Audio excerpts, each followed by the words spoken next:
It's interesting as well that you mentioned the corner plays to Romeo Langford. So we do a segment on this podcast called the Underrated Play of the Game, and inevitably it ends up being underrated plays of the game. I'm going to roll some film here, Jay, on those plays that you mentioned.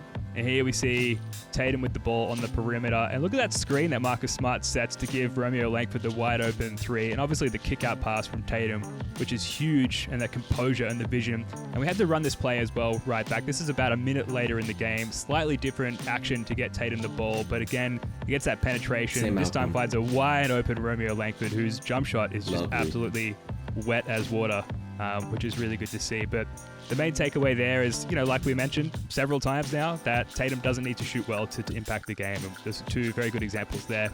The most underrated aspect of what we saw there, though, was the improvement of Marcus Smart as a screen setter. That is literally something that came into my head as I was watching this game, especially. Like, he's clearly committed to setting legit screens from his position, and that is unique and special. I want to get to this other underrated play of the game very quickly. So zone defense has been a troublemaker for the Celtics over the last few years. And here we see the Raptors out in the zone defense, and we get the ball to Tatum right on the nail there, right at the free throw line. Loved it. And he just turns around and splashes that mid-range J. And as well as the Raptors, who have thrown zone defenses at us countless times from memory over the last few years, particularly in the Nick Nurse era, another team that does it is the Heat.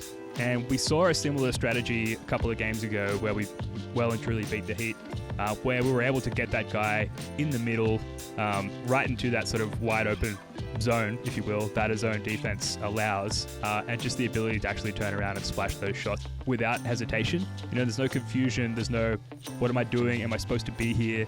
Where's my defender? Right, Tatum caught, turn, shot, boom, done. Exactly. Now, we're going to wrap up here with the play of the game.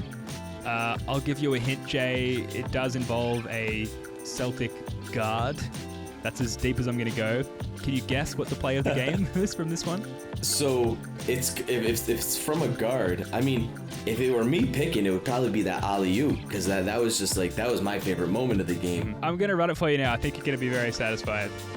Okay, wonderful.